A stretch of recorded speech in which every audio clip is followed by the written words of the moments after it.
Good morning.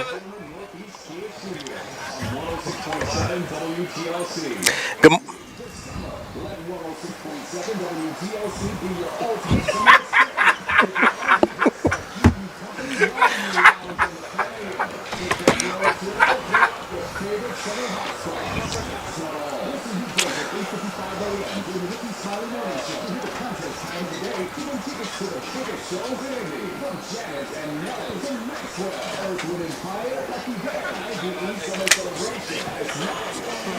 What's up, Jimmy? Good to see you, brother. Good to see you, man. Thanks for coming. Have a seat. It's gonna be a beautiful day. Great race yesterday. If you saw the end of it, it was awesome. It was like 500.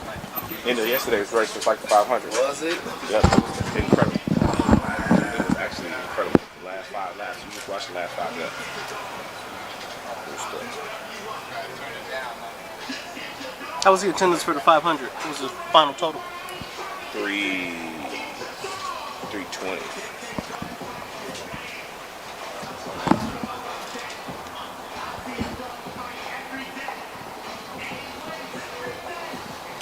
Well, good morning, people on the camera that can see us and hear us. How are you guys doing this morning?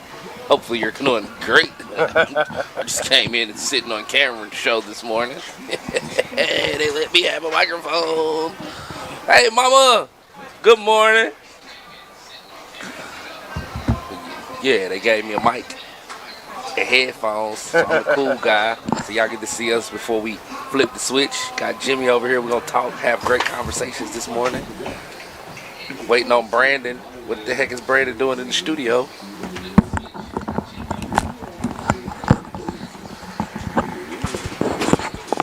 Feels so good out here this morning. Somebody bring me breakfast. Pancakes.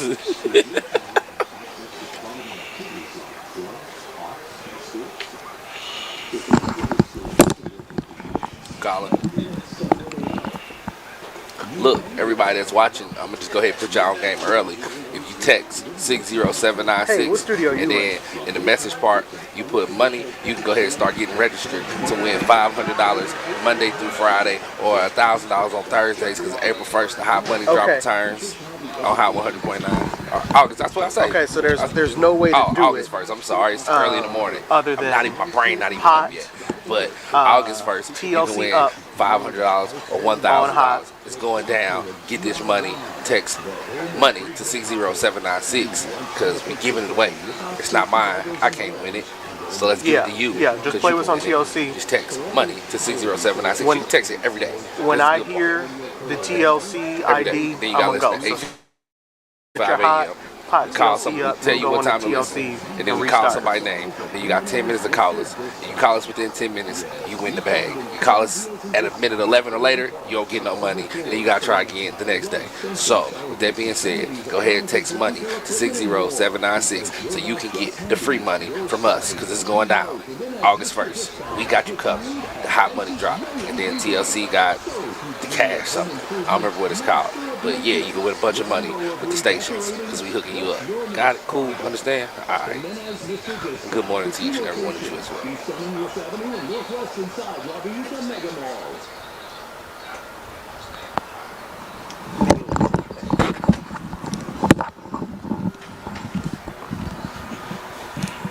What studio are you in? Okay. Yep, we're ready. Okay, we're ready as soon as you start. All right. All right. All right, he's about to play the legal ID, and that's the real deal this time.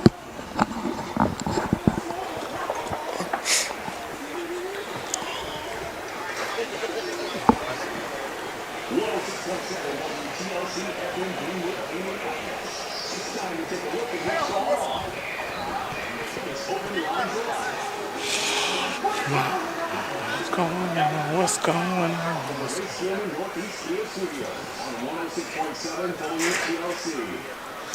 Good morning to you, Indianapolis. We are live at the Indianapolis Motor Speedway. I'm Indy's newsman, Cameron Ridle, here with B Swift. What up? And Jimmy McMillan. What's up? What's up? We're live at the track ahead of the Brickyard 400 today at 2:30. Gates open at 10. It's going to be a beautiful day here in Indianapolis on this Sunday morning. Fellas, it's good to see y'all.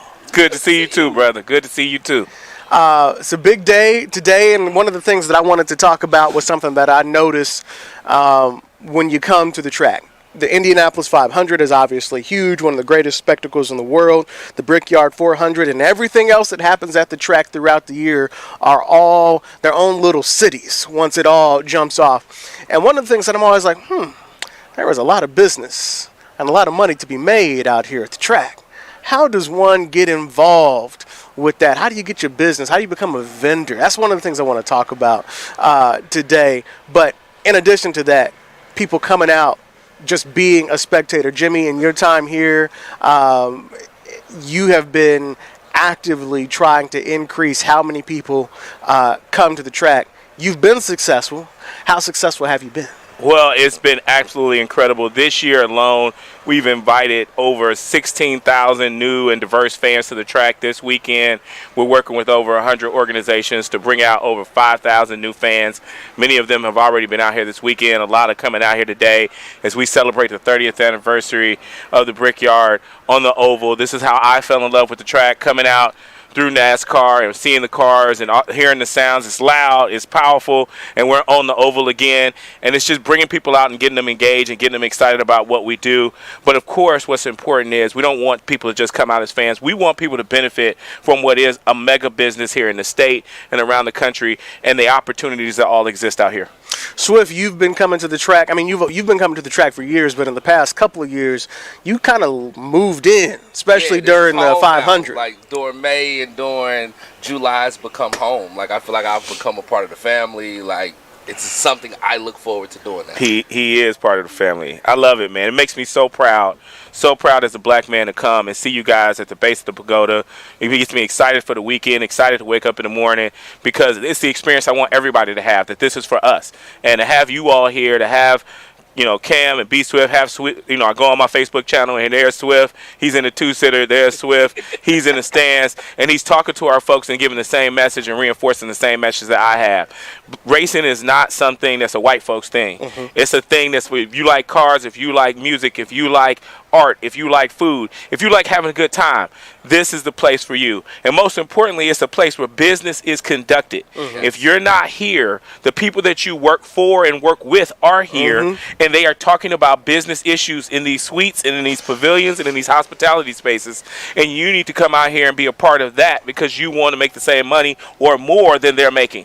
And that's where people forget and don't know. Like for me, being who I am, like with radio and even the Pacers, I've met so many different people out here, mm-hmm. and the conversations that have been started and the connections that have been made. I'm like, if I knew I was going to come out here and talk to this CEO or meet this person who owns this small business, I would have been coming out here, because it's opened up so many other doors, just because, I seen you at the Pacers game hosting. Can I talk to you about this? I didn't think I'm like, heck yeah, let's sit down and have a conversation. Mm-hmm. And I'm in their world now. So now it's a different space and the conversations happen, and it's amazing. Like, so I'm glad. And if you're out there, you're in the cars, like you say, whether you're in the cars, you're into art, you're into something, it's something out here that you would love and to want to be a part of. Yesterday was crazy. I have 4 kids shadow me, 4 young African Americans. Anytime we're open to the public, I have folks shadow me, 2 students from IU, 2 students from Ball State, and in having them shadow, when the race started, the race is 3.5 hours. I was like,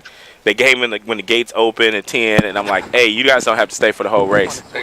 They stayed for the whole race because they were excited, they were engaged, but then they realized that 3.5 hour span, they're just not watching cars go in a circle. They met Andrea Neely. They went to the Simon Youth Foundation lot. They met Charles Bush, who's a partner at Ice Miller.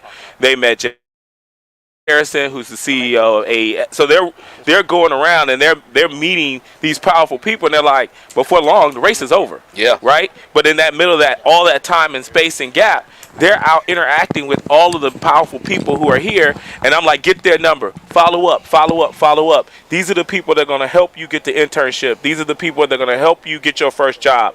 And they were just getting poured into, suite after suite, handshake after handshake, interaction after interaction. It was a beautiful day yesterday, man. Jimmy, a second ago you made a comment. You said, you're proud just to see this radio station sitting out here on the pagoda. For people who don't know, who aren't from here, or people who are from here and have lived under a rock, what are you talking about? What I'm talking about is, for over 100 years, there was an impression that this was not for us. Even though this facility sits right next to Hallville, the oldest black neighborhood in Indianapolis, we didn't really have a significant engagement at all with what was going on in motorsports and what was going on at the Indianapolis Motor Speedway. And we now have a sponsorship and a partnership with Radio 1 that's very personal to me. As a lawyer, I do the contract. It's great. But to have you guys here at the base of the pagoda, in the heart, in the center of it all, this is where all the activity is at. And for the fans and people to see that we are broadcasting, we are talking to our community, we are educating our community, engaging our community, makes me so very happy and excited and passionate that we are making progress. It's important that we are in all places and spaces. We can't have places and spaces that we believe we don't go because of the color of our skin. I'm adamant about that. Well, and I appreciate that, because actually my media credential here that I get from the radio station gets me into more places than the one from the TV station. So thank you very much. I can go down in the pits with it. You're welcome. Business though, and that's where I got the idea, because last time we came, I said, let me go ahead. I wanted to walk in every place that I could just to see things that I had never seen before, and I was like, I didn't know that was a thing. And people come here to do business deals and all that, but there's also business here. There's vendors. We just saw a busload of 30, 40 employees walk through. They work for somebody. Yes, staffing companies. Yeah. So that's one of the biggest pieces of our business is staffing. So let me start with where we started. One of our goals every year, we set a corporate goal, a number that we're trying to hit in terms of working with minority-owned businesses and women-owned businesses. And last year, the number was $2.8 million. We ended up spending $4 million. Oh, dope. Right, so we exceeded that. When I first started out, we were spending somewhere around $100,000 with MBEs and WBEs 4 years ago. And with intentionality and working through the system, we have managed to get people and increase that number. So from $100,000. Yeah. To now we're at $4 million, 4 years later. And we work with staffing is a big part of it. So we work with companies like Eclipse, Quest Staffing, different staffing companies that are out here that are minority owned, that women or minority owned businesses, to have them work during the track and work during our events, depending on the different events that go on. And you're talking about all the people who are in the grandstands, all the people that take tickets, all the people that are part not only of this event, but the other. On the month of May, we have IMSA coming up, we have SRO coming up, and so it takes a lot of people to make sure this place is safe and to get people in and out with speed and quickness. We also have all of our marketing material. So we work with Diversity Press. You see their presence at the Coast game. Yep. That is a minority-owned, that's a black-owned business that we work with, and they're creating not only all of our collateral, these credentials that you see, but different items that we have in the suite, different banners, different things that we need to put on the event. You also look at, it takes something to keep this place green. Fertilizer, all of the chemicals and everything that we use to try to keep this place looking nice, not only from the trees and the grass, but the things that we use to clean the place up. We work with Acorn, which is a woman-owned business. For a lot of the materials that we bring, brooms, you can't believe how much we need in terms of things to clean the bathrooms, toilet paper, paper towels, all of that kinds of materials that we need. We try to find minority-owned businesses and work with minority-owned businesses and women-owned businesses to produce that information, produce those services and products. And not to mention all the food vendors. Right. So the food is actually run by Aramark. So these large venues, you have Aramark, Levy, Center Plate. Those are big companies that do food and beverage and alcohol permits. Then we have a requirement in their contract that they work with minority-owned businesses and women-owned businesses. And so then they work and find food truck companies and other businesses and those who produce certain products, right? People who produce certain products who are minority-owned businesses to help supply the extra and additional needs that we have as it relates to food and beverages. So you have a lot of subcontractor relationships that are developed through our intentionality of telling them we need you to work with minority-owned businesses and women-owned businesses. That I got a couple of questions. So first, if you are any of those things, and I'm sure there's a list of more things that you didn't even get into, where do you even start? But then secondly, as I've gotten into running a business of my own, I have found that some of these organizations that are like, hey, we need you, one, don't get enough applicants, or two, there are different certifications which you have to put your lawyer hat on to get into all the MBE and MBX certifications and all that you need sometimes to get into the door. So I'm going to ask you that later. But first, where do you even start? So first of all, my name is Jimmy McMillan. I'm very accessible. I'm on Facebook. I'm on Instagram. Reach out to me. Anybody tell you. If you call me, you hit me up. He's answering. I will answer. I will do my very best to connect you with people. You know, it starts with learning the industry. And this is something that I've been very passionate about. Come out to a race, come out to an event. A lot of people are trying to sell us services and sell us products, but they don't know anything about the sport. They've never been to a race. They've never been to an event. So the first step I have is trying to educate you so that you can speak the language. Because I'm going to pass you on to a person who's a purchaser of services. I'm not purchasing your services. I have a budget, but I'm not purchasing probably what you're selling. And I have to connect you with someone internally who has that budget and that spend to actually work with you. Second, be patient. There's somebody probably buying or selling what you're that's already selling what you do. So we have to figure out how we're going to weave you into the mix if it already exists. And we have to actually buy what you sell. You also have to have volume, right? And you have to understand how we work. We're not an everyday venue that's open. We're not Disney World. So we have hot times. Month of May is a hot time. This weekend, Brickyard weekend, is a hot time. And Brickyard moves. It's not always on the same weekend. That's what I mean by understanding the business. So if you're selling a service, sometimes your service or your product doesn't work with our timeline. Or your service and product may not work thematically with how we conduct business. Do you have the volume for a business that hits 350,000 people on one day, for example, food or beverages, and then that maybe from a cost from a P&L statement, it doesn't make sense for you to take the risk to have the kind of overage you might have if you don't end up selling out on race day, right? So it's that type of thing. And then what I try to do is take the person, say, hey, let's go to lunch, let's go to coffee with the person who's actually the purchaser.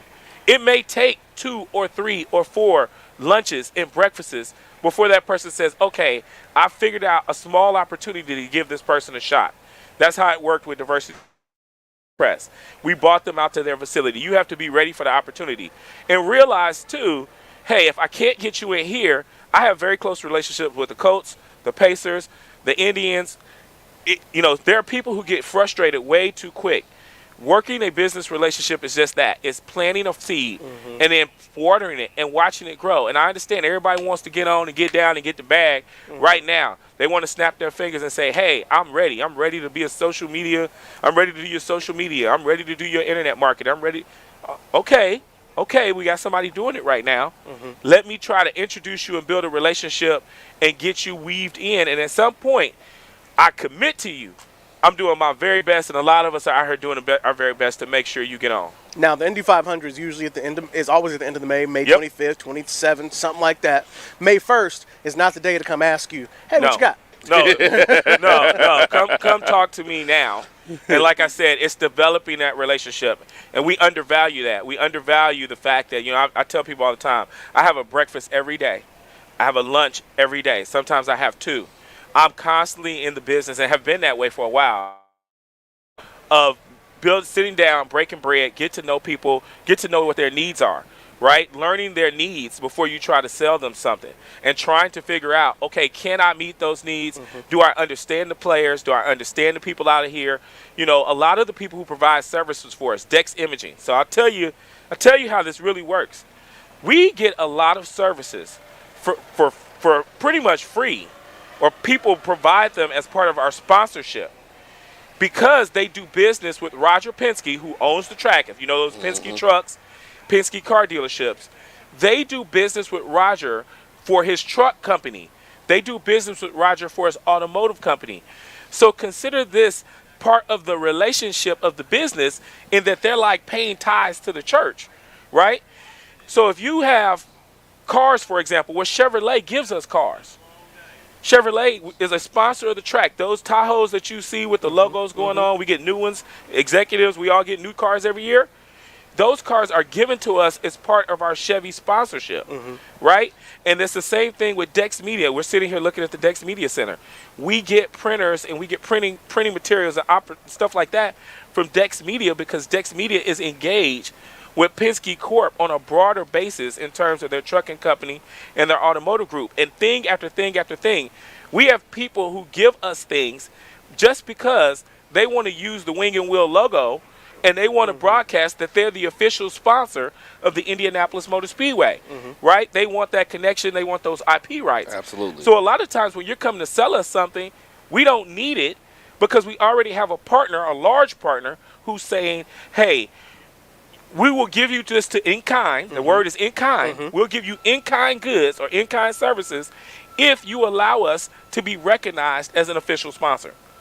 So, in business, when you have your breakfast and you have your lunches, and when I've had those, first it's like you may go in thinking, I know exactly what I can offer this person. But sometimes it has gone to where if I've asked, what do you need? It has turned into something totally different that you made way more money on because you went in open-minded to find out what they needed versus, well, this is what I do. Absolutely. Listening to what the needs are is absolutely key, and finding out who the individuals are, making sure you're sitting down with the right individual. It may take you 2 or 3 people to get to that right individual who's the decision maker, who can make a move for you. And I've get people who are like, I want to talk to Doug Bowles. Doug Bowles is the president of Speedway.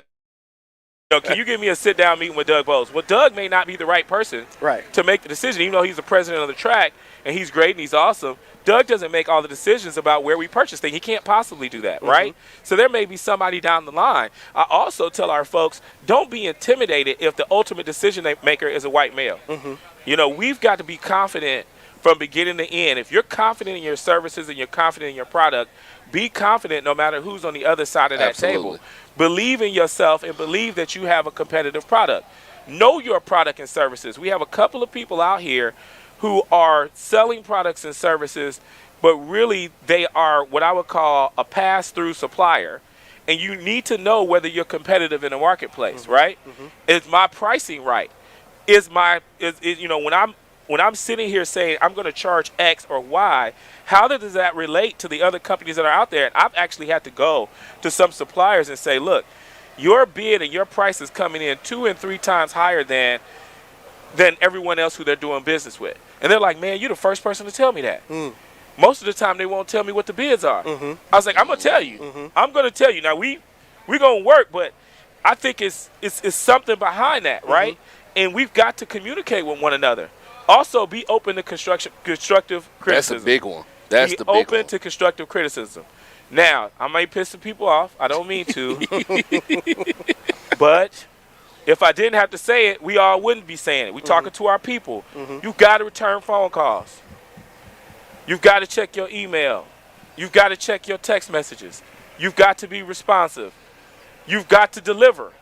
If you say you're going to do it, you've got to do it. And you got to realize your first time may be your only time if you don't come through.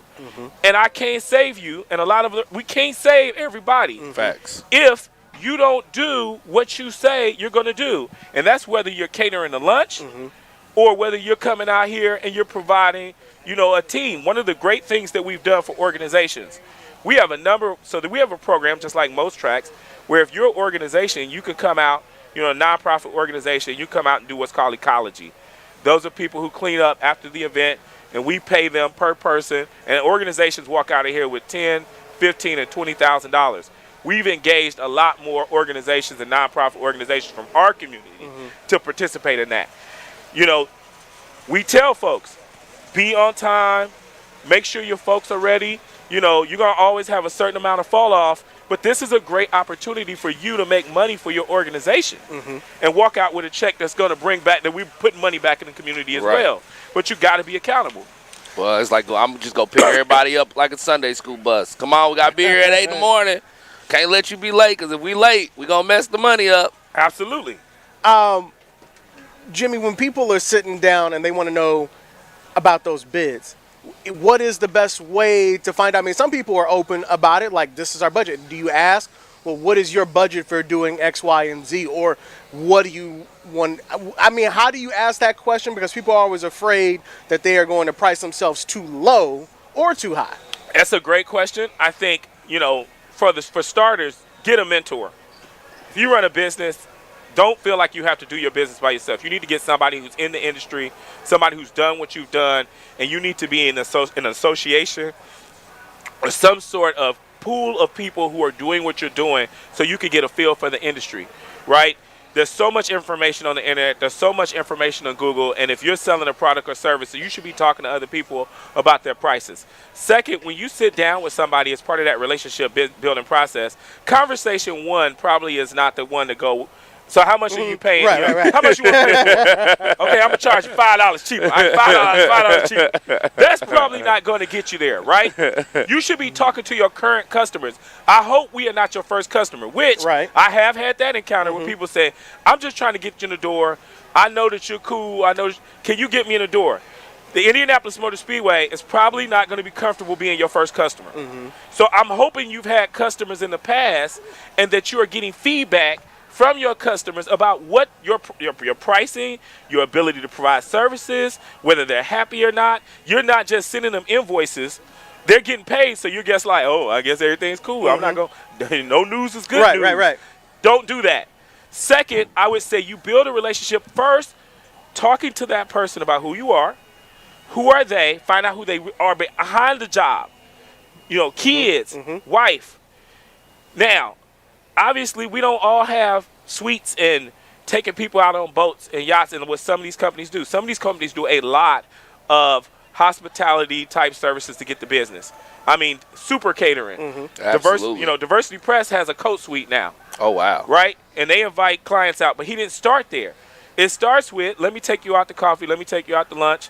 Let me talk to you about what kind of nonprofit things you're doing. Let me find ways that I can provide value that may be off. Like you said, it's way over here. Yeah. And then I'm going to circle back to conversation 2 or 3. Now, we're starting to talk about who's providing those services. Well, what do they do that's good? What do they do that you don't like? What kind of challenges are the business having? Well, we're being asked to take a 5% cut on everything that we do, or a 10% cut. Wow, 10% cut, that's pretty deep. Is your supplier able to manage that? Well, we don't know. We're trying to work through those challenges. Well, we've got a special program. This is what we typically charge. Does that sound like in line with what you're paying now? It's a little high. You can tell, watch facial expressions. Learn from those conversations. And it's practice.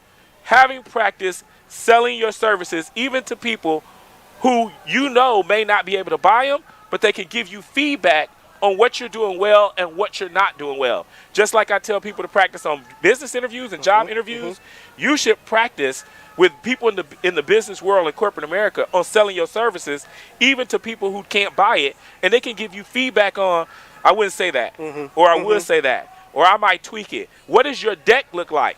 You're like, what's a deck? Your sales deck. If you don't have a sales deck, I know DJs that got sales decks.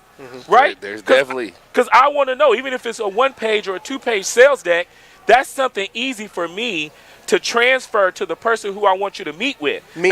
And dumb that down. Sales deck, these are my clients. Yes. Or these are your clients. These are your services. Maybe these are your prices. This is my capacity statement. This is what I do. Now you can flex off of it. It's an introduction to you. It's a little bit of background about who people need to fall in love with you. A lot of folks, they're not buying your services, they're buying you, right? And so if you can make them fall in love, a little bit of falling in love with you, here's a little history of the company, here's our mission statement, here's what our capacity is, and now it's in a PDF or a PowerPoint that you can send out. Is your social right? Well, I want you to go back to that just for 1 second, because I think that's the most powerful thing about businesses is it's the relationship. But half the time, unless you're the only person selling that one thing, there's 30 other DJs in town. There's 20 other food trucks, or how much that all might be, they're playing the exact same music, got the same set of music or the same group of food. Yep. But what makes you different is often literally you. Yep, and absolutely. And some people don't have a why me story, right? What's this? The elevator speech.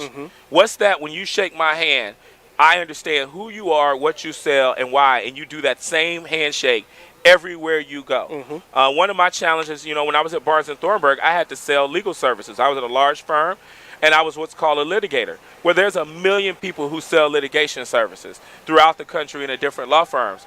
I had to come up with a why me story on why Jimmy McMillan, and that took a long time to develop for people to recognize me and say, oh, that's Jimmy McMillan at Barnes and Thornburg. He's a lawyer in Indianapolis. Indianapolis was part of my why me story when I sold nationally. And so I started to say, if you have a case that comes up in Indianapolis, I know you may be Microsoft or you may be Walmart or you may be McDonald's. I don't handle cases in New York. I knew what I did and I knew what I didn't do, and I was able to convey that. Then I started to collect business and grow my business as a lawyer based on, hey, we got a case that just popped up in Indianapolis. Who we going to call?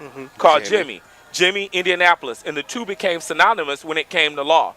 Those connections and identifiers are what you need to build as you try to place it out. And then it's how you convey the message. Some people are going to catch you on a one-on-one. You got the PowerPoint deck. You got your business cards. You got your phone. You got people who are scrambling around. These phones, you need to be ready to go to be able to transfer me your card on spot, right? But you also need to make sure your social media and your website is done. So once I send that email and I say, Cameron, really, you want to buy services from Cameron, what's the first thing we all do? Look them up. They're going to Google Cameron. Real fast. If you run a business and you haven't Googled yourself or your business name, you should do it right now. What comes up? Does anything come up? We have people who have business like, man, I don't do social media. I got a landscape. I don't do social media. That's a mistake. How am I supposed to know what your lines look like? If you're going to be my landscaper, I want to see your lines. I want to see examples. I want to be able to hit it, and I want to see what you did yesterday and the day before yesterday. Not just your lines. I want to know, do you do commercial property? Yeah. We've had people who come to us and said, Jimmy, I do excellent landscape. And I said, but have you done a place this big? And like, how big is it? Massive. Like, you can put the Sistine Chapel in here. You can put the Vatican. You can put, 16 different things like that can fit in here. And there's still space on the outside of the oval. And so the fact that you cut grandma's grass last week is impressive. And I'm all for it. And God bless you. But I want to go on your social and be able to show Tyrone Garrison, who's our vice president of facilities, no, they do work for the Colts. They do work for the Pacers. They do work for major stadiums. This is a major supplier of landscaping services, and I don't have to have you have a meeting. I can send you to his website, or I can send you to his social, and you can see it. And you say, hey, Jimmy, but I'm trying to make enough money to hire a social person, to get to that place. And I go, I understand. But there's somebody else, to your point, your competitor is already there. At the end of the day, we're going to always talk about quality, quantity, and price before we get to race. Right? We're not going to do MBE just because you're MBE, nor do you want that. You don't want me to hire you just because you're black. You don't want me to hire you just because you're Latino. You want me to hire you because you're the best. But to do that, you have to establish you're the best before you sit down with me. Giving out free game this morning, business-wise, here at the Indianapolis Motor Speedway ahead of the Brickyard 400, which is today at 2 o'clock. Gates open at 10 o'clock. The show's been going so well today that I'm going to make it a little more difficult because Nick said I could. And that is open up the phone lines. So, Brandon, first of all, if we mess this up, it's my fault. We're going to open up the phone lines because Jimmy here is throwing out literal gems. 317-634-1075, 317-634-1075. That's our number to get on the air here. We are live at the track here on 106.7 WTLC and Hot 100.9. Proud to be here outside of the Pagoda. This is a big deal for us, and so that's why literally the same reason that we're here as a radio station, as a cluster of radio stations, is because of relationships and business and conversations. And I guess my point is, if Radio 1 got in as big as we were and weren't in, how can everybody else get in? And we want everybody to get in. I want to take a moment. Obviously, I appreciate you guys here. We talk about businesses. I want to talk about a brother that was really, really close to me and dear to me. he had a small business here, 1313 Eatery. And certainly I wanted to send out prayers and condolences to the family and all the friends and all the people that love Ron G. Ron G had a business, 1313 Eatery, that he really pushed. He had a number of businesses that he was trying to create jobs for people in the community. I know that personally because I followed him on Facebook, but I also went to his restaurant. I talked to him when he was trying to start a landscaping company to try to give kids and give people in the community who had felonies and had different situations to give them jobs and give them opportunities. And in watching that, one day I see him post, to single mothers, if you got kids, just drop them off at my restaurant. If you got young men, we're going to take care of them all day and pick them up whenever you can. I said, what? And I see, next thing he has 20, 30 young boys who he's trying to create activities for all day. So I reached out to him. I said, Ron, bring him to the track in May, man. We're gonna bring him to the Grand Prix. I'm going to give you tickets. We're going to comp the tickets. We're going to comp the food, whatever it takes to get these kids. But I will fill up a couple of those days. And when we brought them out, we put the kids in the suite. We didn't just put them in the grandstand. We brought them out. They were in the suite. I remember when they came, they all sat on the floor of the suite. I was like, what do y'all sit on the floor for? They like, oh, Ron told us, we just, we need to be respectful. I was like, no, you sit in the chairs. You guys are our guests. And then I watched the next day, Ron would take them to a mechanic shop. And then Ron would take them to a barber shop, teaching these kids off his own dime and off his own time. And then pulling in other brothers like myself to help build a community for these kids. This was a small business owner who, through that, I became very passionate about helping him in any way I can. So we had a day in the motorcycle community. A lot of you guys know I'm big in bikes. I'm the president of 317, where I called out the entire motorcycle community to hit up his spot. All of us hit up his spot on one day, right? Tremendous benefit to his business because I saw who he was as a man, right? Is what I'm talking about. He sold something about himself, and I fell in love with him. I didn't care what the chicken tastes like. I didn't care what the beverages were like. Then I go in and I see his kids, his children, were working in his business, right? That's how you sell yourself as a small business owner. That's how you get the community behind you to say, I don't care what you're selling, we're going to find a way to help you be successful. Some people are not giving back. They just want to take. Absolutely. All they do is want to get up and sit down in front of you and tell you what they want to sell and the services. But when you say, okay, well, what else are you doing?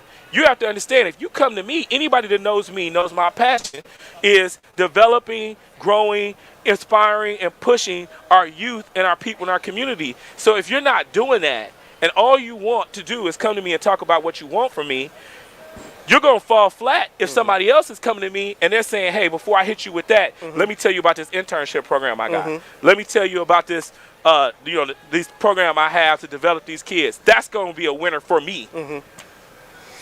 On the air this morning with Jimmy McMillan and B Swift here at the Indianapolis Motor Speedway. We got a couple calls coming in, 317-634-1075, 317-634-1075. We're going to make an attempt to see how this remote broadcast and the phone on two different stations, how this all works.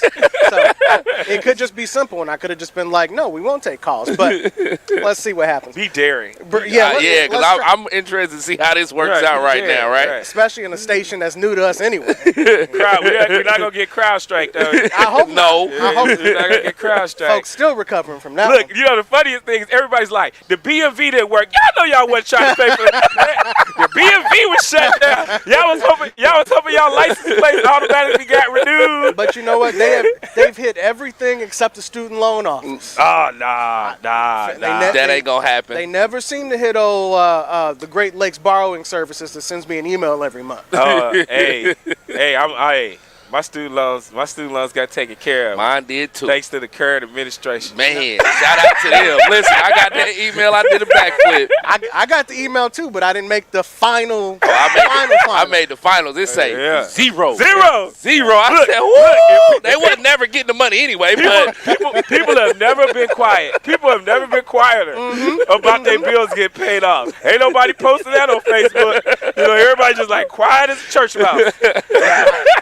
I got the first email, and then I got the second email saying, oh, this is on hold.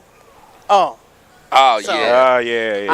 I didn't make it all the way through. Before we go to the phones, let me ask you something, Jimmy. With what you've been doing around here in creating the diversity, are other tracks looking at what you and your team, because I know it's you, I know it's Christian and other people here as well that's fighting for this. Are other tracks around the country looking at what you're doing saying, you know what, we like that. Let us do that too. They are. NASCAR's looking at it and other tracks are looking at it, but we need to be honest about what's going on right now.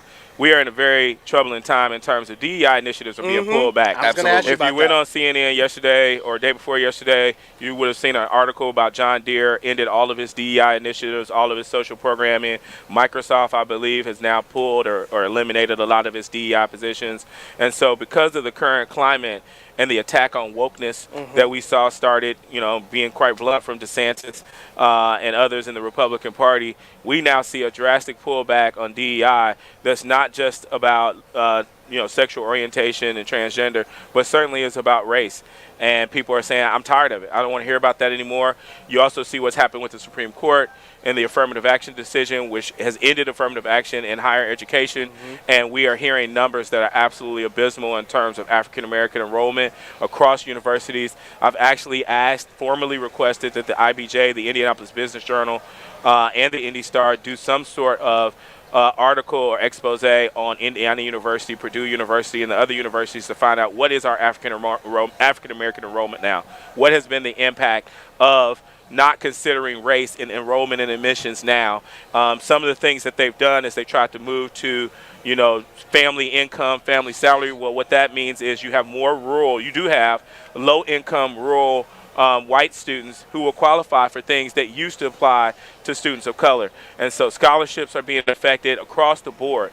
We've got to see that a lot of these DEI programs are going to go away, including MBE and WBE programming. If you know anything about the law, you can see the pattern that's going to develop within the next 3 years. You need to be ready for the Supreme Court to come down and say you cannot create a program that delineates benefits based on race. Recently, about a month ago, there was a women's fund, I believe it was in New York, that was supposed to provide funds for women-owned businesses. It was $1 billion fund that was going to provide grant funding to black women-owned businesses. The court, this is the lower court froze the distribution of those funds until there was a decision on whether that's constitutional. Right? Wow. So we've made this big push to create wealth, to create venture capital funds that are for us. And we now see what I believe is going to happen is at the highest court level that you're going to have courts that say internship programs, that say, hey, these are internship programs for students of color, unconstitutional. MBE and WBE federal grant and federal city and state grant programs. Oh, you're going to give, these 40%. requirements, 40%, 30% have to be MBEs. Those are based on race. Unconstitutional. What is going to happen if your business relies on that? If you're a business and you're getting a federal contract because you're MBE, do they stick with you or do they cut you once they realize I'm not required or it's unconstitutional for me to be relied upon as an MBE? And if you talk to anybody in the legal community, this is not me crying wolf. That is a very real progression from the affirmative action decision, is that the next step is at a broader base to say you cannot have race-based decision-making anywhere in corporate America or anywhere in the governmental sector in America. That is something that we've talked about the past 3 weekends. One, the importance of voting as we look at the two candidates, Donald Trump and Joe Biden running. I have told our listeners, do not get caught up in the man, because whichever man it is not going to be here in 15, 20 years, but the decisions that they represent that are going to happen when that person is in office is what has literally already changed our lives and is changing and will be here in 50 years for our kids and what not comes after.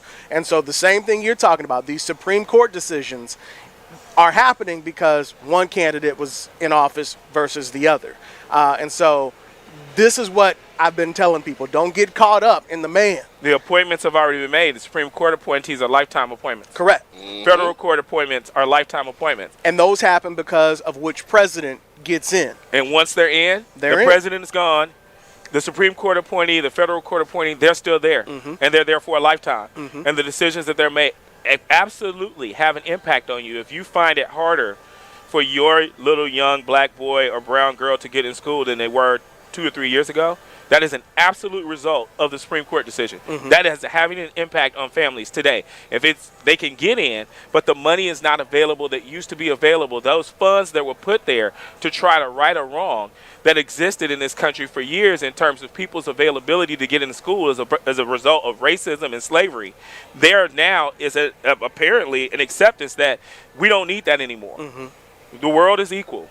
We are all, on an equal playing field. So according to some. According to the ones in power. According to the highest court in the land, the universities aren't able to say that we're going to provide these programs to students to right a wrong in higher education and try to catch up and open the pipeline up to people who we don't have accessibility with. It will make me mad. Yesterday, the 4 young people I had here yesterday, 4 beautiful young African Americans at Indiana University, 2 at Indiana University, 2 at Ball State, they were all first-generation college students. In 2024, That's the crazy. day before, I had 2 first-generation college students of color. In 2024, we are still just experiencing this thing called college. And so you can't say we're on equal footing when we're 7, 8, 9 generations of families deep, and then in their family structure, these were people who have 4 brothers and sisters, 5 brothers and sisters, 6 brothers and sisters, and they were the only one who went to college. And they're feeling the family push of all those things that we know, even if you go to college, they can hold you back. Absolutely. Right? When you're trying to take care of your brother who's in and out of jail, and you're trying to take care of your sister who won't work, you're trying to raise your take care of your parents who are elderly. You're the only responsible one in the family. It's very hard for you to start talking about, how am I going to go to law school? How am I going to go to med school? How am I going to open a business? How am I going to open a business? How am I going to go work in corporate America, right? When those things and pressures are on you and you're trying to take care of your little nieces and nephews because somebody has to have daycare. It's amazing that many people in America think we are farther along in terms of progress than we know that we are. 317-634-1075, 317-634-1075. Let's go to the phones, Brandon. Let's give this a shot. I know folks are calling. We're here with Jimmy McMillan and B. Swift, live here on Open Lines at the Indianapolis Motor Speedway. Brandon, take it. Hit the phone. Go ahead. Caller on line 1. Who's this? Do we have it? Brandon? I don't think we got it. I don't think we got it. Uh-oh. Now, Brandon did take you what Brandon said? What'd he say? He said, if this works, I'm going to need a raise. Oh, okay. We just lost him. That's my bad. Okay. 317-634-1075. He's fighting for that raise. Yes. Fighting for that raise. Call me back. 317-634-1075. Jimmy, when you talk about the commitments and it is making headlines of these companies and organizations, schools, locally, all that saying DEI is done. This all popped off during the George Floyd days when everybody wanted to be inclusive, and we hear you. What is happening in Indianapolis with our sports? Are you safe? Is Roger Penske and Doug Bowles, are they sticking with this commitment? Because you've made significant impact in what you've done. They remain I'm very safe, extremely safe. Thank God. And Roger Penske and Mark Miles and Doug Bowles and our entire team, J5, remain very committed. But here's where the commitment is I'm worried. I think the Pacers are committed. We work with a number of organizations with our Diverse Leadership and Motorsports program, which is a program designed and specifically dedicated to bringing 10 interns of color into our organization, putting them in key revenue-generating areas and powerful areas, paying them throughout this internship, and then we connect with the Pacers, the NCAA, the Indians, the Colts, Lucas Oil Raceway, to have them have days of experience with their executives and their executives of color to learn how to be a successful person of color in corporate America. We are now on our 3rd cohort of that program. This year, you guys know, we brought 4,000 students from IPS out here all at the same time as a pilot program to one day bring every kid in the city out here on one day for a STEM learning day. We still have our Force Indy program. Miles Rowe is doing very well in Force Indy. Right now. And Indy Next, Coach Rod Reed is still leading that program. Our NXG Youth motorsports program is still growing. If you got a kid age 11 to 15 years old, look up NXG Youth Motorsports. Kids learn STEM concepts for about an hour, hour and a half, and then get to race go-karts at 60 miles an hour. Which ride will be on Guys Guide this week, Hot 100.9. You can go to the website or the YouTube Wednesday. Get ready because we talk about all of that. So we're still pushing, but here's the catch, and the catch is very simple. When your employer says, I want a new accountant or I want a new person in HR, we have to have a pipeline coming from 3rd grade, 6th grade, 7th grade, high school, college to fill that role. Indianapolis was already a city that somewhat by history is adverse. Many people in the community are collegiate adverse. Okay, and if you live in the city and if you in the streets, you know exactly what I'm talking about, right?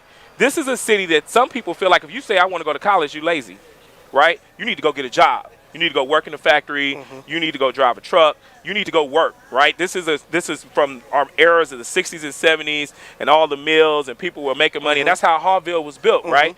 People who had those factory jobs. We're also agricultural. A lot of people were work with your hands. You need to learn a trade. So you take that and overlay it with the Supreme Court decision. And what you have is a disincentive in many of our communities to send kids to college.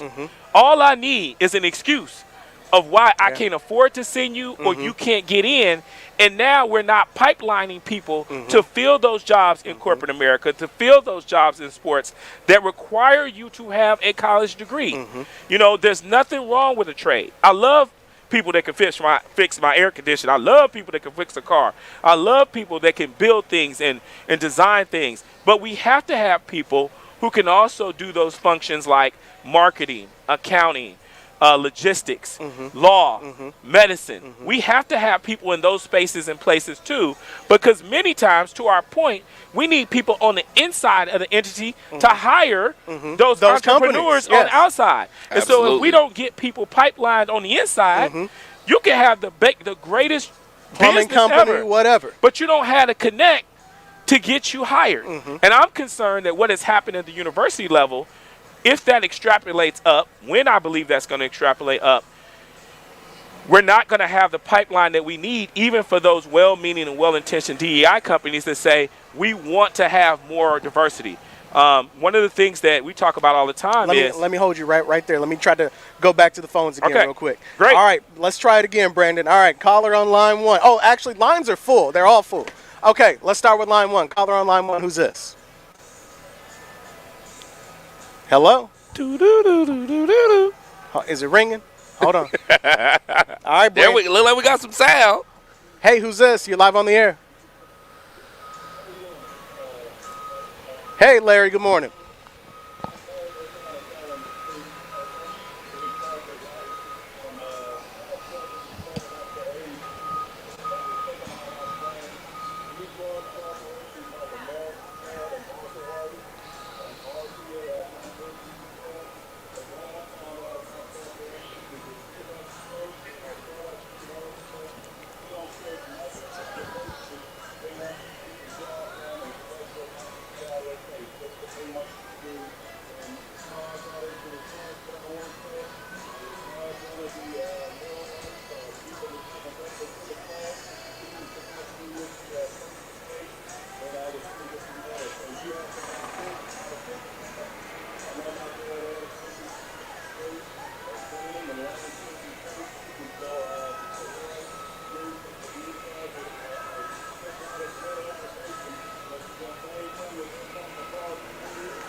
All right, well, Larry, you know what? Sometimes you hit the nail on the head, and you did today. I appreciate that. For those of you who are watching on our stream, I know you can't hear the phone calls, but we got a bunch of them coming through. I got to do a little on-air housekeeping right now from you, Swift. We've got commercials that we haven't taken, and look at the time. Tell Brandon what you need him to do. Let's go take these bills, Brandon, and let's come back and continue this conversation on Hot 100.9. So, TLC, we got to do Al Sharpton, but we'll continue this conversation for a little bit on Hot with the phone calls and everything. All right, so coming up on TLC is the Al Sharpton Show. You want to hear more of this conversation? You have permission to switch the dial to 100.9. We're going to take a commercial break, and you can continue to watch us on our stream, which is on the WTLC Facebook page and the Hot 100.9 Facebook page. We're giving out free game here. Al's going to take over because he'll call if I miss his show. He don't like that. I'm just kidding. I don't know Al Sharpton. However... Al Sharpton coming up on WTLC. More with me, Jimmy McMillan, and B. Swift. Little Al Sharpton. We'll be back on 106.7 WTLC with Al and on Hot 100.9 with more of Open Lines from the track.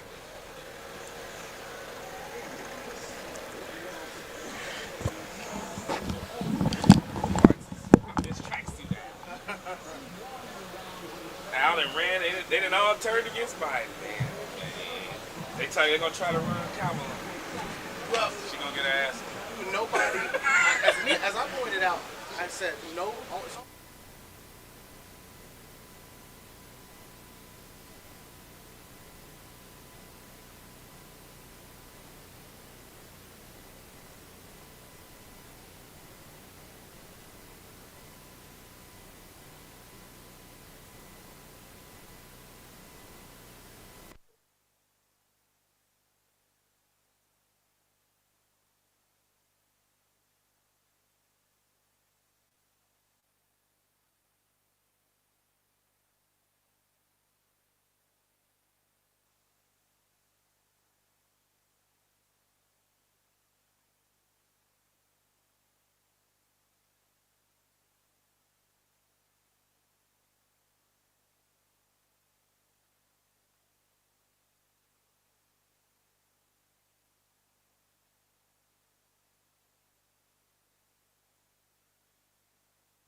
here on 106.7 WTLC and Hot 100.9.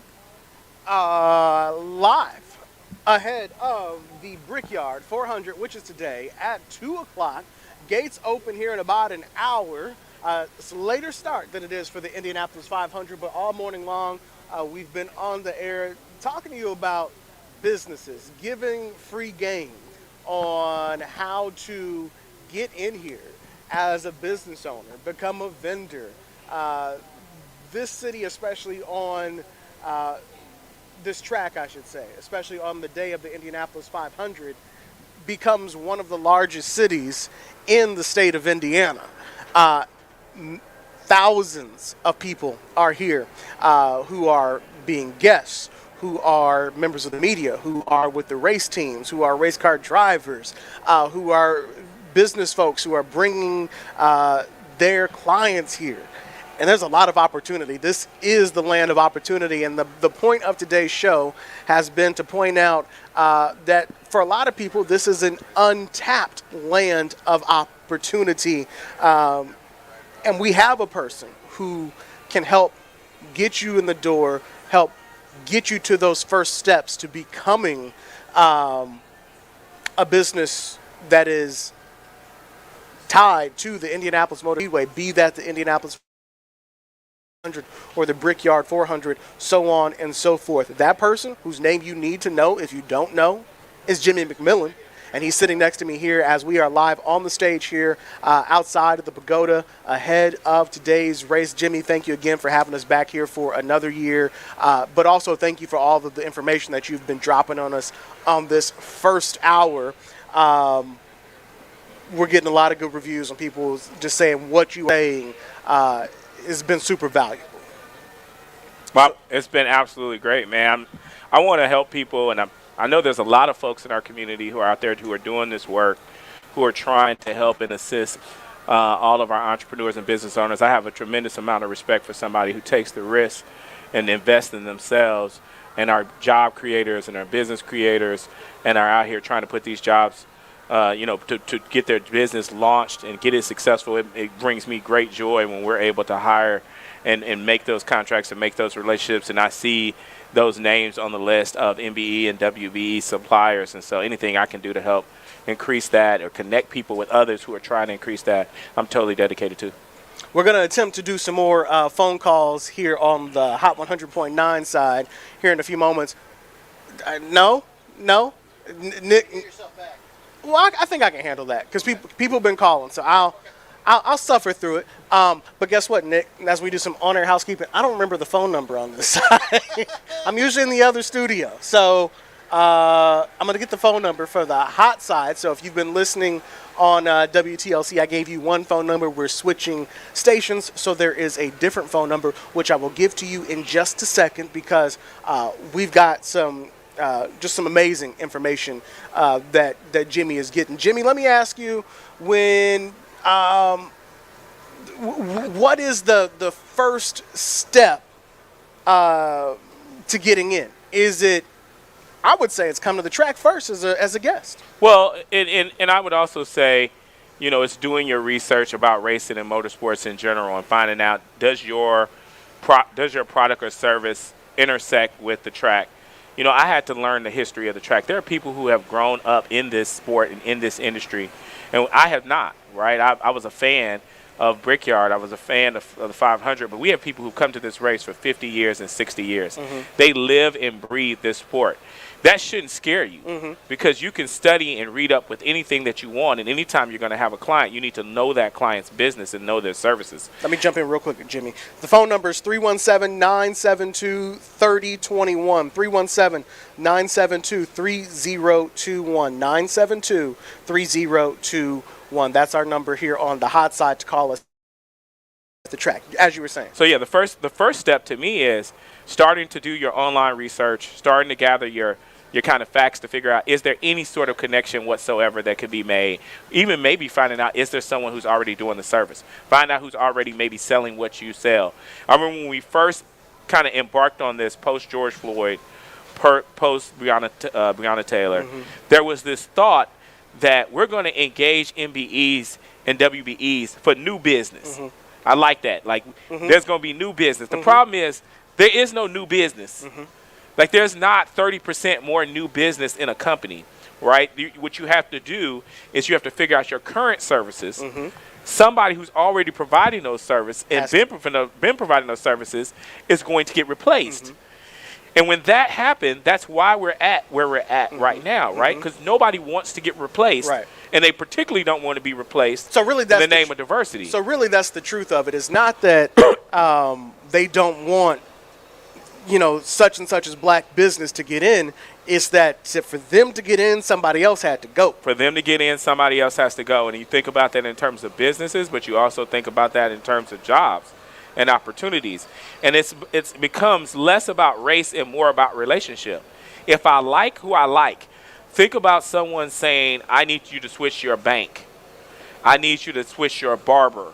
I need to switch your hairstylist. There are people who are dissatisfied with the services they get, but they like the person who they get it from.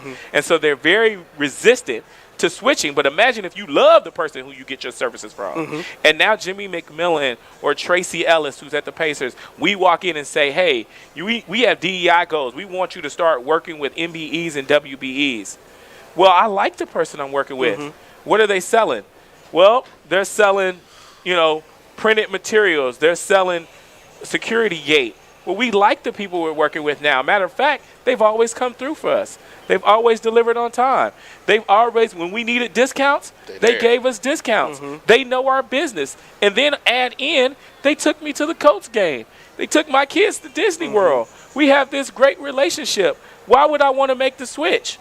Well, that means you as a new entrepreneur are going to have to make the sale. And you're not going to take that business away from one meeting, one breakfast, one lunch. You're going to have to establish that you're bringing something new from a technology perspective. You're going to have to establish that you're doing something better from a pricing perspective. Maybe you have a mission that encompasses diversity. And so your employees match the goal that we have in terms of being diverse and diversifying our workforce. What makes you different, and so great that you literally can win the business? DEI was never about giving you the business. It's still about winning the business. And you've got to figure out how to compete and get the business from some people who've been entrenched for a very long time. Now, you say win the business. How important is it once we win that business, once we win that business, staying on top and continuing to keep that business? Because some of us get it and be like, oh, I got a contract with the track, I'm safe. Then you drop the level of what you do down a little bit, not understanding, like, you can get replaced every year. Yeah, none of us are. Maybe by another black business. Yeah. What's the song, Swift? You ain't safe, you ain't safe, you ain't safe. Like, for real. And because I don't think people understand that. And I tell people all the time, like, they're like, oh, you good. No, my job is every 30 days. I know these ratings come. I know I got to sit down with Mr. Levinston, who's calling my phone now, like, yo, what's this? What's going on? So, like, we got to understand that we're never safe. Especially when you're working for a high-value asset like the Indianapolis Motor Speedway, or if you're working for the Colts, or if you're working for the Pacers. These are target businesses for every business in town that they want to be affiliated with and be able to say, I do work for the Indianapolis Motor Speedway, because it's going to generate trust, it's going to generate a brand, and people say, oh, if you do work for them, then you're going to do work for me. Well, everybody's trying to hit that note, and everybody's trying to get in. And so you've got to not only continue to do well, you've got to be exceptional. And you can be replaced. All of us can. I can too.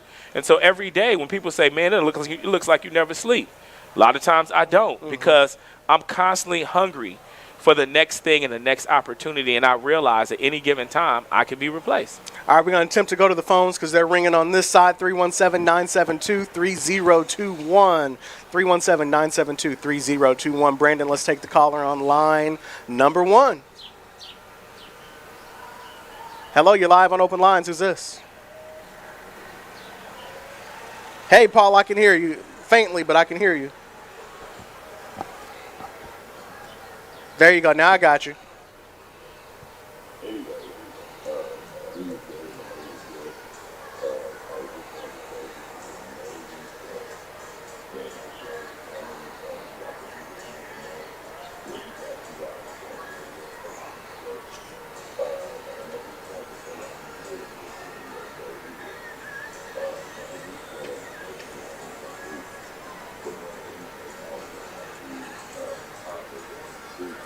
and called back that following Sunday and said that his creek was fixed. And now I notice there's a commercial on where you guys can go if you want to change your children's schools or whatever, and then they got funding for that. I think that was inspired by this show. The information that the brothers that are giving out on the radio today is A1. They are coming with straight talk, highly intelligent talk. Brandon's got to get the phone together, guys, and everything. He's an engineer. We have the ability to figure anything out. The opportunities that are being given this morning on the radio, I hope you guys take real good advantage, because if I was in my 20s or even in my teens, I will be all over this like wet clothes. So I hope some of you parents that are listening will get the information from these brothers and listen. They're not just talking about working at the track. They're talking about starting your own business. And I noticed something else, guys, that the welding community is coming back around again. And that's what I retired as an aircraft government certified welder when I retired. So I really, like I said, this program is so great. And the information that's being provided and the straight talk that's being provided, I'm really enjoying that. So you guys take advantage of this. Cameron, this is a great show. And like I said, if they can just get you once a month for 2 hours, it's 9:20. I'm using the 8 o'clock hour, and I'm on the 9 o'clock hour. So again, I just wanted to say this is a great show. And I hope you guys really take advantage of what these guys are really sharing with us. So this can change somebody's life. Paul, I appreciate that. Thank you, man, so much. For taking my call. Absolutely appreciate you. 317-972-3021 is the number to get in line. As we'll go back to the phones here in a little bit. 317-972-3021. Swift, Jimmy, people taking good. They're hearing the knowledge that you're dropping. Yeah, absolutely. He talked about welding. One of the areas that we continue to try to grow. For example, we have a painter job open right now. So if you're a painter, go on Indianapolis.com. Please apply. My head of facilities, Tyrone Garrison, is on my head about why and how we can get more people. How come we can't get more people of color in here to use this place as a training ground and development ground for the trades? He is on my head literally every day. We have a painter's job right now. We have different positions throughout the facility that are always available, carpentry, trades. We want to use this place as a springboard for getting experience. So if you have a group or you have a development group like the Latino Welding Guild, some of you may have seen the pairs during the swim trials. Yeah. The Eiffel Tower that was built but in part by the Latino Welding Guild and some other minority welding operations as a demonstration of the talent that we have in the city. We are engaged as well in bringing in those groups here to work on projects and get engaged. It's one of the biggest spends that we have is facility spend, but a lot of times we'll get people to say, hey, I want to come in and do a paint job. We've hired painters. We've hired businesses to come in and work on our suites and do upgrades and updates to our suites. And again, the process is feel free to reach out to me. If you can't find anybody else, my name is Jimmy McMillan. I have a business. You reach out to me. I connect you with Tyrone Garrison. It may be a while. Be patient because depending on if it's the month of May or when it is timeline-wise, but Tyrone or a member of his team will sit down with you for coffee and lunch. Be ready. What have you worked on in the past? Mm-hmm. Do you have a deck? Do you have a dossier? Do you have some way to show your work and show your product? Do you have some referral sources that are going to mean something to Tyrone? Can you say that you've painted things at Lucas Oil? You've painted things at the Pacers. You've painted things for the Indians. Maybe you've painted things for IU, but where have you worked in a commercial context where Tyrone can literally pick up the phone and say, hey, have you worked with these guys before?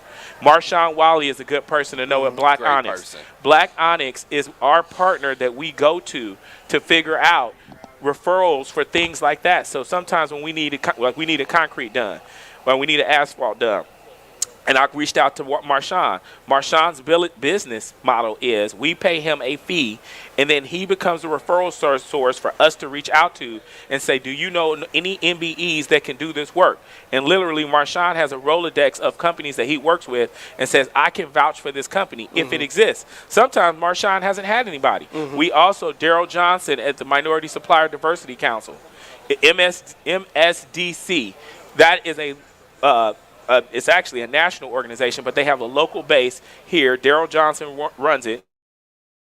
They also are a repository of information that we go to. We are members of MSDC, and we call them up and say, hey, Daryl, do you know anybody who can do carpentry? We need a redo for one of our suites. Do you have any minority-owned businesses that can do the work in those suites? If you're a member of those organizations and those associations, you get in that referral list that all of us, a lot of our companies and businesses buy into every month. We pay a monthly subscription fee to be able to call these leaders in the community and say, do you have anybody that's tried and true and tested that can come out and do the work? So a lot of times we don't get involved in those associations. We don't have those connections. And so therefore we're like, well, how are people getting in the door? Sometimes they're getting in the door through there. And we use those sources to get those invites, make the connections, and then once you're verified, from either your work, the type of work you do, the price, your ability to perform, can you get in right now? Can you get it done and get it done right? Once you're in the door and you continue to perform, it just grows out. Business owners will tell you, it just grows. Oh, I got to go to some more meetings because I didn't know some of these things existed. I got to put my suit on. And as much as I don't like putting my suit on, I had to put my suit on because I didn't know some of these things really existed. And as a small business owner with voiceovers and stuff, these is probably some of the rooms I should be in as well as others. And yeah, I'm going to have to put my suit on. There's WBE, women-owned, business-owned groups locally that meet monthly. And those women share, within those groups, they share opportunities, right? They share things that maybe they don't apply for or can't qualify for with the other women in the group, and they help make introductions. Let me ask a question that is going to be kind of controversial because it's actually not about black or white. I like controversial. Okay, it's not about black or white. It's actually about black and black. Yep. Because you're talking about women-owned businesses, and you got the Latino Guild, and yes, we have organizations that, the Indianapolis Urban League, the Indianapolis Black Expo. But even in my line of work, my other thing is transportation. Somebody said, well, why don't you and such work together? Woo. We met, and we have, at the end of the day, I think we want very similar things, but we have a very different vision on how you get there. But the point was, why don't y'all work together? Yes. Sometimes you need to partner and pair up with other people to get capacity. If you want, we sub a lot of things because we don't have the capacity. And as subs, we end up taking a hit. We miss out on opportunities because we don't have capacity. Now, me personally, I'm willing to work with other people, but the notion is that black-owned businesses don't, or black-owned organizations, whatever, don't want to work together.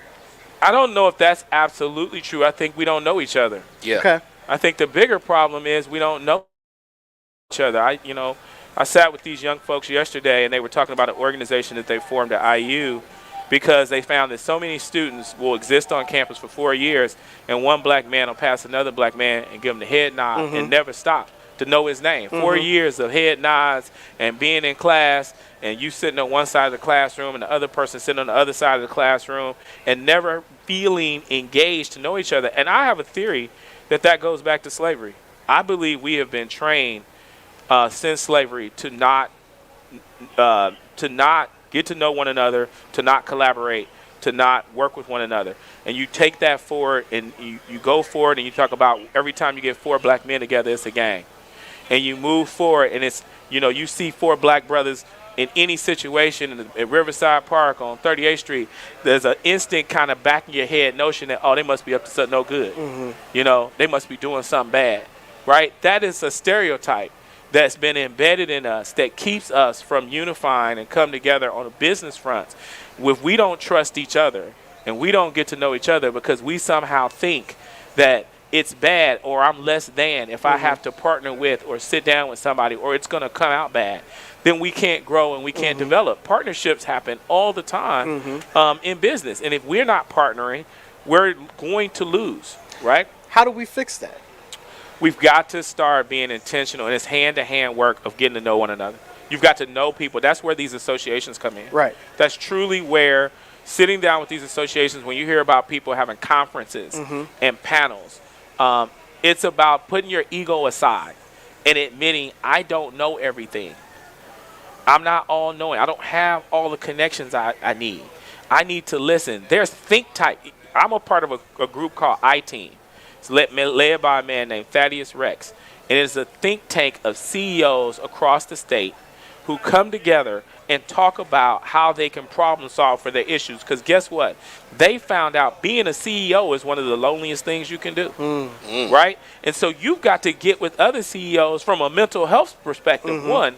But two, to be able to talk CEO talk and get CEO answers, you need to be with other CEOs.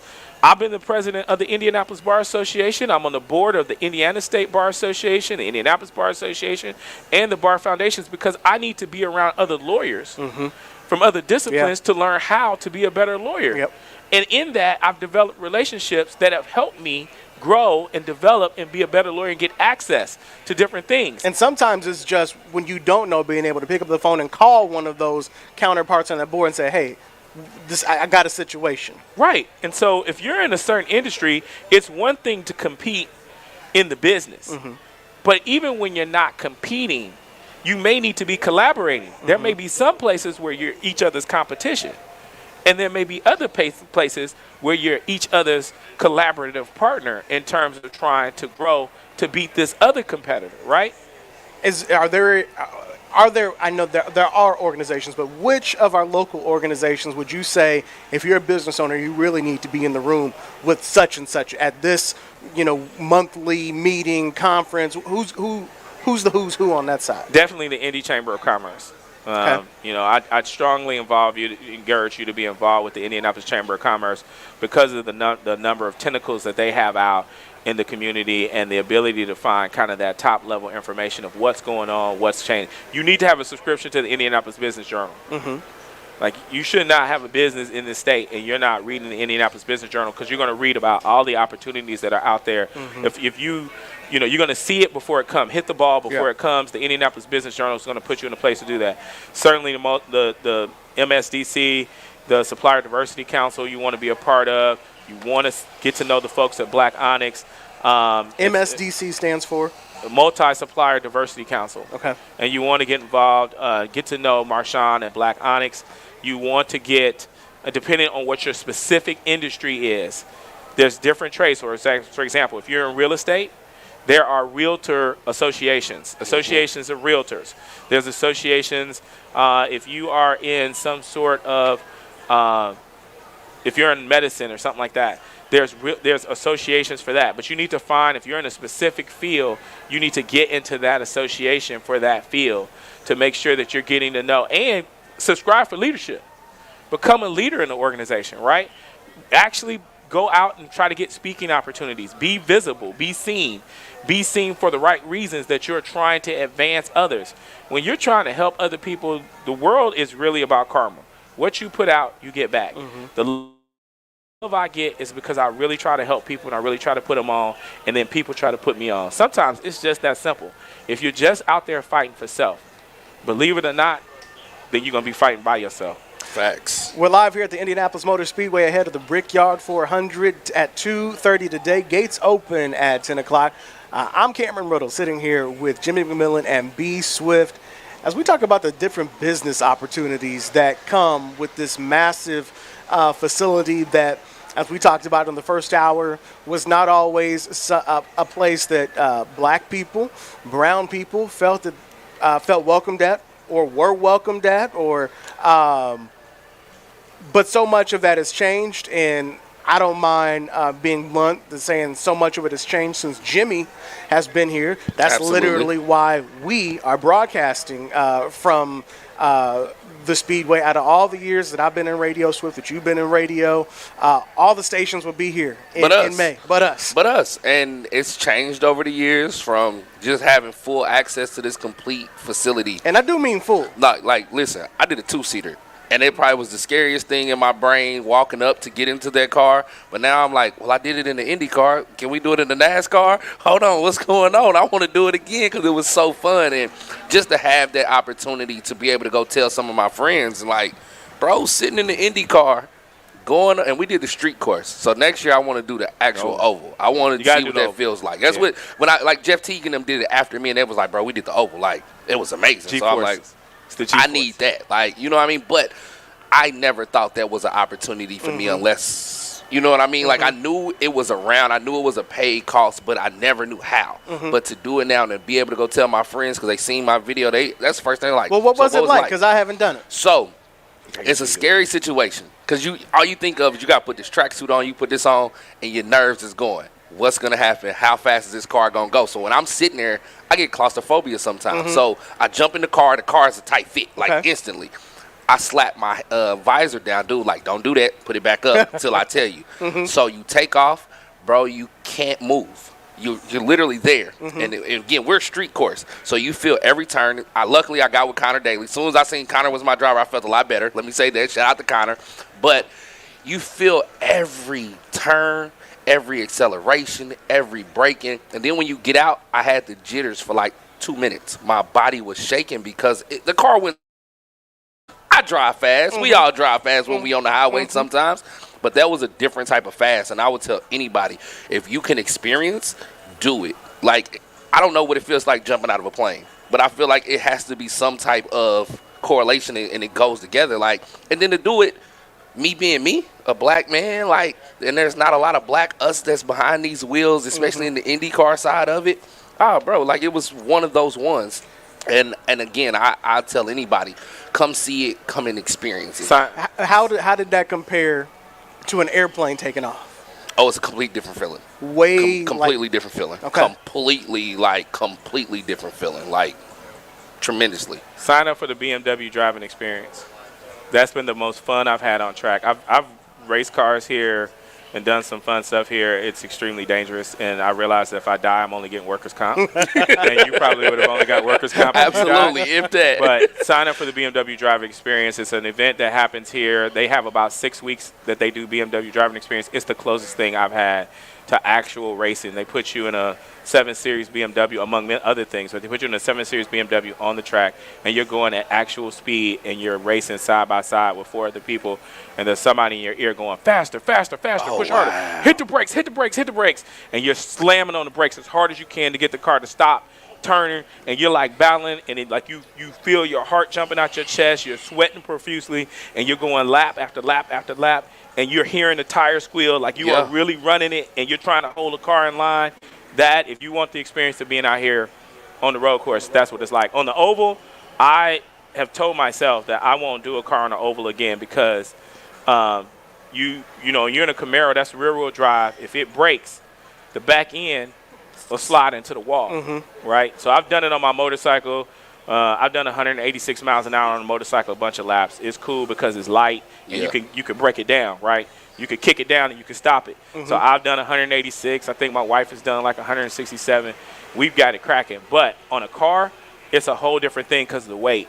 And you learn real quick that one mistake, what these folks are doing out here may look easy. It's not. Like, and that's all that goes through your brain. Like I said, I'm in the car with Connor, but in my brain, I'm like, please, Connor, don't turn wrong, don't stop wrong, please. You know what I mean? And I think for me, the dopest part about it was being able to tell people. You know what I mean? And then I took my niece go-karting a couple weeks. She's 13, and when we went to the racetrack, go-kart track, she asked about it. And we're talking about it, and I didn't know if she could drive, so I gave her one of the slow carts, and she had fun. And I'm like, yo, we're going to go to the next 2 fastest places in the city and ride go-karts because it seems like you like this. But then that opened a conversation that I can have with her about NXG. Yo, if you really like this and I know you're good in school, let's go look in the Join and Rides program. And if I got to pay, I'll pay. Or if I got to get you, I'll get you. Like, and that's my future conversations with her because, again, we can be in this business, whether it's behind the wheel or whether it's in the front office doing marketing. And that was me doing that. That experience opened up so much more. Like, yo, I have to tell more people. And I tell now, the little kids I had out here from Voices the other day, which, if you know what Voices program is, a program for young men that are in trouble with the law. And these kids all have charges, and most of them on house arrest and things like that. They were able to come out to the track. And the first thing they said was, would you get on the track in the car? I was like, oh, I did. Want to hear about it? Here it goes. You know what I'm saying? And then watching them watch and have a conversation when it was done, like, I'm glad I was able to do that because now I can give you real life experiences, and hopefully it makes you want to come back to the track because they was like, bro, we ride by it, but we didn't think we can come in here. We didn't know we can go to this. I'm a firm believer in you don't know that you can do something until you see it. Absolutely. And that's the same way, when I started getting radio and TV is because I had the opportunity to get a little taste of it. And so that's actually where I was going next. You talked about your experience at however old you are. I ain't going to throw your age out. But then your niece's experience, and then these younger people that are coming behind them. And Jimmy, I know one of the big things that you were trying to do is that experience that Swift had at this age, take off some years, I ain't gonna say how many, and give some students, school students, summer camps and stuff, opportunity to be here. How do they, if I got a summer camp, or if I'm a teacher, I'm a principal, when do I need to be calling, and what's the opportunities for me to bring kids out here? Call me today. Reach out to me today. Email me today, jmcmillian at brickyard.com. That's jmcmillian at brickyard.com. Reach out to me right now, today. Email me. And we have opportunities coming up with IMSA in September 20th weekend. And then we have SRO, which is the first weekend in October. And then the month of May, we will figure out a way and work out a way to get those kids out here to have the experience of seeing this place. We've spent time with kids. Thanks to B Swift for bringing voices out. These are the things that mean the most to me. We are planting seeds, not just for future fans, but future people who will run this place. Right, we're opening their minds up to all of the opportunities that exist in art and music and food and all the things that we've talked about today, for them to either work here or be entrepreneurs here. And if you grow up here and you learn it, you're going to be able to sell it, in the future.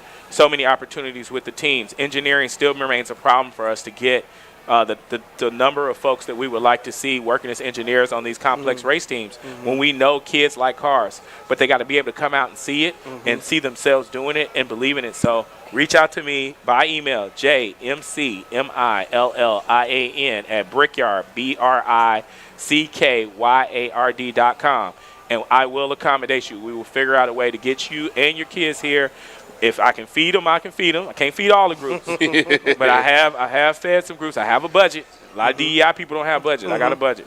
So we'll feed the kids. We'll make sure they have a great experience. Come prepared to walk. There is some walking involved. This is a big place. It is. But I promise you, those kids will have a time of their lives, and they will never forget it. And we will continue to bring those kids out over and over again. We're going to grow this thing, man. This facility, if you're in Indiana, you need to be familiar with it. It needs to be ingrained in it. It needs to be a part of it. You need to be able to talk about it. And you need to be able to have those experiences like B Swift was talking about and say, hey, I know exactly what you're talking about. I know I've been to IMS. I've been to the race. I've been to the track. I know about cars. And those are going to open doors for you in places that you can't imagine. Now, I got a question. How do we get some of these other teams, like we got Rev with Max and Jennifer, you got XI23 or 23XI, where they look like us. They are us. These are people that own these companies. Like I talked to Bubba yesterday, and he said the same thing as you when I asked him about getting more kids in the sport. He was like, I think there are kids in, but how do we get them in the pit? They should be on these. How do we get these companies in front of the IPSs, the Washington Townships, the Pike Townships, so they can see, all right, this is a realistic thing for me? Well, Michael Jordan owns 2311 Races, for those of you who don't know, and he's a big driving force. For all the criticism that Michael gets, he is the driving force. If you talk to anybody on that team, he is very intentional about creating this team in NASCAR so that there is a place in the space for us. The same thing with us in IndyCar with Force Indy. Rod Reed and Roger and myself are very intentional about creating a space for that. But when you span to the other teams, a lot of the teams are very generationally based in terms of nepotism. And you got a lot of folks who are working on these teams who are somehow family members or connected to family members, and it's a lot of word of mouth. So what we've done is try to, every time we bring students out like I had yesterday, we're literally walking up and down pit row, and we're talking to the owners, and we're talking to the team principals, and we're talking to those leaders and saying, look, here's the talent, and then telling our talent, get their number. Now, I have to get over the hump of when I bring kids out here, they're still kind of like, I don't know anything about motorsports. Well, I'm trying to teach you and train you aggressively while you're out here. You may think you know a lot about basketball and football. but you don't know about the business of basketball and football. So your assumption that, because I play 2K, I'm now a basketball aficionado because I own a team on 2K, doesn't mean you're ready to go work in the NBA offices. Absolutely You not. have to learn no matter where you're at.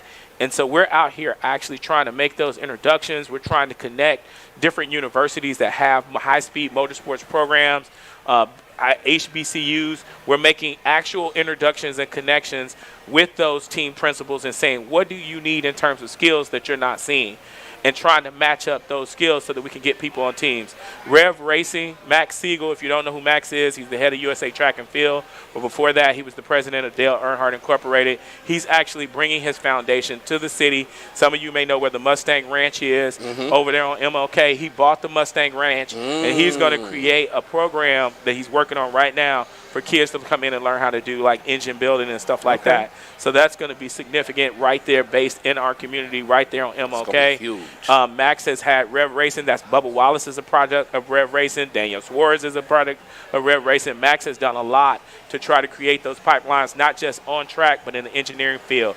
He had a pit crew training team company that he has where he actually trains ex-athletes how to do, put tires, gas, all of those things that you see when you see it now. You look at NASCAR's pit crew lane, you see a lot of brothers on that. A lot of them have come through Rev's pit crew training program that has helped develop those folks to put them on teams. We're a little different in that everyone who works on an IndyCar team has to have the technical expertise to be on a car. We don't have just a jack guy or a guy who's just a gas guy. Everybody has to have that technical expertise. So we're actually using Force Indy as a tool to try to develop that talent and put those folks in teams. And now you start to walk up and down the IndyCar paddock and the IndyCar pit crew, and you're starting to see more people of color, particularly more black people. I know you have a vision to have every student, every school here on one day. What is? Tell me about that. Yes, we go to Great America. Okay. You have these folks after prom. We all go to Great America. We go to these other places in mass, and I think we can do it. We have 280,000 seats in our grandstands. 280,000 seats. We certainly can fit and accommodate. It was chaotic. The day we brought them out here, it rained out, right? And I was hurt. I was sad. I called my mom. I was like, Ma, we brought 4,000 kids out here, and they sat in the rain the entire time. All they got to do is wash the dryers, try to get the track dry. And then I watched the news later on that day, and there were 3 of the young men, 7th graders, and they were just so appreciative. They said, we don't care about the rain. We never have been here before. This is the greatest opportunity that somebody cared enough to bring us out here. And we don't usually get opportunities like this coming from where we come from. And it just reinvigorated me that what matters is the effort and the opportunity, and you don't stop. You keep trying. And so I know from B. Swift's reaction, from your reaction, from my reaction as adults, what it means for us to be out here. Absolutely. What is it going to mean to a 6th grader or a 7th grader or a high school student to come out here and learn about what we do? And what kind of seed can we plant in their head of what's possible, right? I know that many of us have lost opportunities because we refuse to go golfing. Yeah. That's me. I just told somebody I'm about to learn how to golf because I've missed out probably on some amazing deals because I don't know and I don't want to. Yeah. Many of us have lost opportunities because we didn't want to go to the hockey game. Many of us have lost opportunities because somebody said, hey, do you want to go to the symphony with me? And we don't understand. There's some rich people at the symphony. Yeah. And we said, I don't want to go listen to that music. But not realizing there's opportunity in the moment. Yeah. You're meeting that business owner, you're meeting that boss in their happiest place, and they've extended an invitation for you to come, right? And now you said no because you're like, I don't want to spend my afternoon doing that. Okay. And then you want to know why you never get a raise. You want to know why don't I get a promotion? Or you want to know how come I can't get the business, right? You've got to be in the same places where the business is at. And if you isolate yourself down to I'm only going to be in black spaces and times, then you may end up isolating yourself out the business and the opportunity. And I think that's the same with, folks who go like down to the Columbia Club and different things like that. It's those spaces that you've got to find a way to get yourself in to take you to the next level. No, definitely. And especially here, and I'll say this to anybody that's listening, this is the perfect opportunity because you can walk around. If you have a teenager who's inspiring to be a photographer. You got a lot of people walking around here with Canon vest on, and they're some of the nicest people in the world. Mike Patton Sutton is here. Like, Mike is one of the best people I've ever met, and I'll never forget last year when we was on the 3rd floor. I walked in and I walked past a table featuring Mike and some of his other colleagues, and then I came back because it was like 7 or 8 of you guys over there, all black photographers, and I thought that was so amazing. Like, yo, these is all black men here to take pictures of the NASCAR. Let's get a photo. And they had Jordan's team was here and others. But if you got somebody who's a teen and they like a camera, bring them out to shoot. Let them have fun. I don't know if they can bring their cameras in. I would assume possibly. But you can find somebody with a Canon vest on and be like, hey, I'm expiring. I'm 17. I want to do what you do. And I know Mike is going to be like, oh, you want to? Come to this high school football game with me. I'm going to show you how to set the tunes on your cameras, how to use these lenses, and give you all the knowledge he's had over the last 40, 50, 60 years. And he looks like us. You know what I mean? And he's just one of many. We're almost out of time. We are. It is 9:48, but, I mean, we've given out some amazing information over the past 2 hours that we've been on. Jimmy, as you said, you're a person who is obviously extremely approachable, easy to get in touch with. Just simply Google Jimmy McMillan, and you will be able to find him on Twitter, on Facebook. Give out your email one more time, Jimmy. J McMillan, JMCMILLIAN, JMCMILLIAN at Brickyard.com. Reach out to me. We definitely want you to come out and experience the track. If you're working with a group or organization, we want you to come out and experience the track. We want to work with you to make sure that you have the opportunity to experience what is the premier, the largest single-day sporting event in the world. There's no place in the world that's like this. In the world, we need you to come out and experience this. And as much power and influence and contacts as Jimmy has, do not call Jimmy the day of the race. Absolutely Do not. That's what I'm dealing. That's what I'm dealing with right now, and I'm trying to fix problems right now. But that's okay. That's okay. It's part of it. You know, you guys know you're in entertainment. It's part of the show. Yeah. And you know, it's the joy of it, and you just work through it. So tomorrow, if you want to get in for the next thing, start calling Jimmy tomorrow or send him an email today and say, hey, I want to have a conversation about how we do X, Y, and Z coming up. Don't wait till the last minute because, again, there's just so many opportunities, and I'm sure there are things that we didn't even get to talk about that are still happening that might fit what you're looking for, be it that you're an organization with students who are looking, or a business opportunity, or somebody trying to get involved with racing. There's just so many things. And so if you take nothing away from today's show, it is to first contact early, but also come out here and see what these opportunities are. Get involved. You either got to get on or get left behind. Absolutely. And we don't want anybody to get left behind. Absolutely not. Gentlemen, thank you again. A beautiful broadcast. Thank you to all of our engineering team. Thanks to everybody who's been watching on our stream on the Hot Facebook page and the WTLC Facebook page. We appreciate you all. And our engineer and promotions and production team, thank you for making this a seamless broadcast. Brandon, does Brandon get the raise? Listen, Mr. Levingston lives. Nope, it's not. That's Mr. Levingston? Yes, it is. Is he He's probably still listening. He's still listening? Okay. All right, you got to take that up with Mr. L there, Dion. Brandon. But we give it the endorsement. Great job. Thank you to everybody who made this broadcast possible. Be Swift, Jimmy McMillan, thank you. I'm Cameron Ridle. We'll be back here same time, same station next Sunday, live at 8 for Open Lines. This is Hot 100.9. Yep.